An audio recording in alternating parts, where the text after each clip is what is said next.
Have you ever felt like you're carrying this invisible weight around, and no matter what you do, it just clings to you? Sometimes it's a thought, sometimes it's a moment you keep replaying, and sometimes it's that quiet voice whispering, you should have done more, you should have known, you should have been different. Now, if that feels familiar, stay with me, because today we're going to talk about guilt, the kind that sneaks into grief and settles in like an unwanted house guest, and how to loosen its grip so you can breathe again.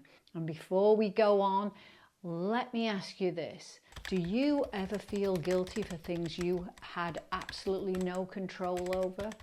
Tell me in the comments, because I promise you, you're not the only one carrying that weight. So let's get going.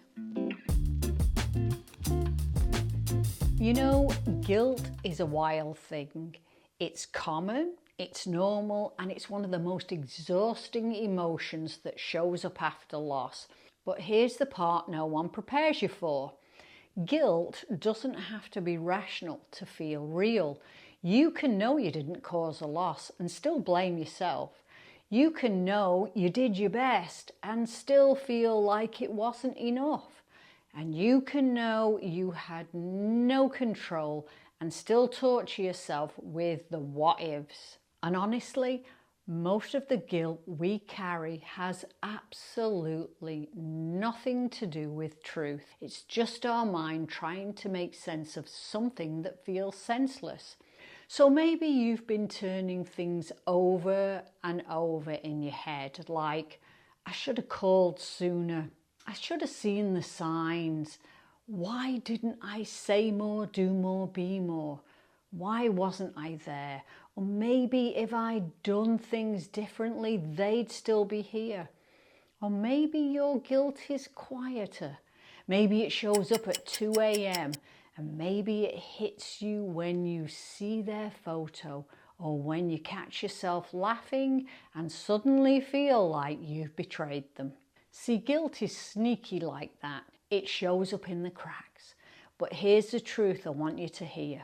Guilt is a burden that keeps you locked in the past, not connected to your loved one, and you don't deserve to carry that weight for the rest of your life. So let's slow this down. Take a breath with me right here. Just inhale and exhale, because what we're talking about today isn't just about guilt, it's about freedom.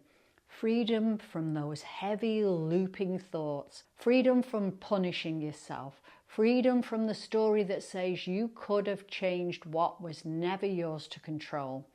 Now, I want to walk through some ways of gently releasing guilt so that you can start feeling lighter, not overnight, not perfectly, but step by step. And I'll even guide you through a short hypnosis exercise later that helps to quiet self-blame and create new emotional pathways. So stick with me for that. So here are 5 simple tips to help you start to release the guilt that you might be holding on to. So number 1, your feelings make sense. You're not broken. So first, I want to say this. Guilt isn't a sign that you did something wrong. It's a sign you cared. It's a sign the relationship mattered. And it's a sign you're human. And when you've been through a loss, whether it was a death, a divorce, a friendship fracture, or a major life change, your whole system scrambles to make sense of what happened. And sometimes the easiest target becomes you. You might think, if I blame myself, at least I'm in control of something. But that's a lie. Guilt tells you to keep you stuck.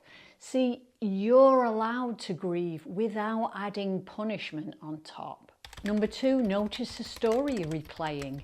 You know, sometimes guilt becomes a loop, like your brain is stuck on one scene from the movie of your life, and you keep hitting rewind, hoping that this time you'll see the moment where you could have done something differently.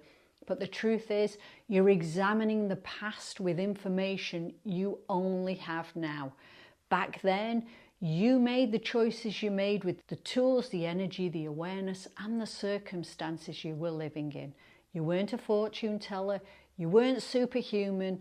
You were doing your best with what you had. So when the guilty thoughts show up, I want you to imagine placing a gentle hand on your heart and saying, I see the story, but it's not the whole truth, because that tiny interruption starts to break the loop.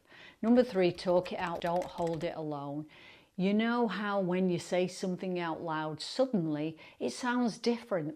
See, guilt thrives in silence and it grows stronger in the dark. But when you speak it to a friend, a coach, a therapist, a group, even to yourself in the mirror, it loses power. It becomes something you can look at instead of something that controls you. Honestly, we're not meant to carry this stuff solo. We're wired for connection, and your healing deserves space and support. Number 4, put the guilt on paper. Get it out of your body. See, there's something almost magical about writing. The moment you take what's swirling around in your mind and put it onto a page, it shifts. It becomes clearer, smaller, and less threatening. So write exactly what you feel guilty about, even if it sounds irrational, dramatic, messy, or unfiltered, and then read it back gently. You might notice that what feels huge in your mind looks very different on paper. See, most people discover they're judging themselves for things they never even had control over, or expecting themselves to be perfect in moments of crisis. Writing helps you to see the truth, not the guilt story. And number 5, forgiveness isn't letting anyone off the hook. It's letting you breathe again. You know, forgiveness gets a bad reputation. See, most people think it means excusing something or pretending it didn't even matter. But real forgiveness, the kind that heals, is simply acknowledging, I'm done hurting myself for this. Forgiving yourself is actually an act of love for you and for the relationship you lost, because carrying guilt doesn't honor the person or the love, but letting it go, that creates space for remembering them with compassion instead of pain. So let's try this little exercise together, just for a few minutes to start loosening that weight. So I'd like you to find a comfortable spot where your shoulders can soften a bit. And if you can gently lower your gaze or close your eyes. Now take a slow breath in and let it out. Now imagine you're holding a heavy stone in your hand, and this stone represents guilt, all the should-haves, if-onlys and what-ifs. Notice the weight of it. Notice how tight your hand feels when you hold it. Now picture a soft light around your other hand. It's warm, calm, compassionate, and this light represents truth, love and understanding.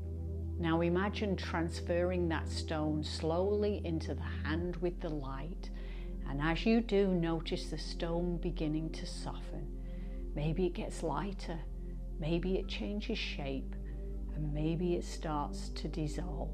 Let it melt, let it crumble, let it turn into something you can release. And now see yourself opening your hand and letting whatever remains simply fall away, back into the earth, away from your heart.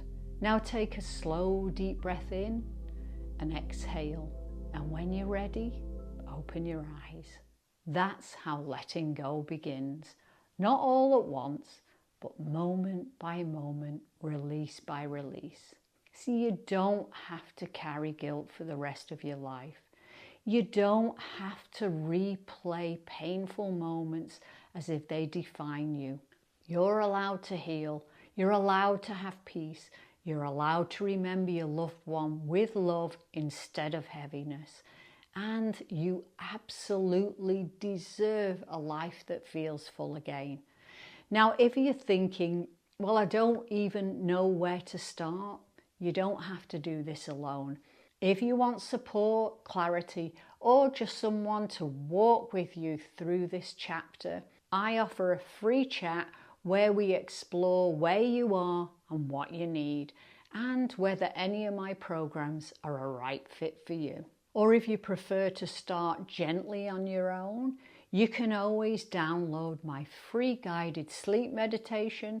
I have 61 tips on grief and how to move through it, or my 4-week wine pause journal if you need a reset with your relationship to wine, and they're all linked below. Remember, you never have to stay stuck. There is a way forward, and I would be honoured to help you take the next step.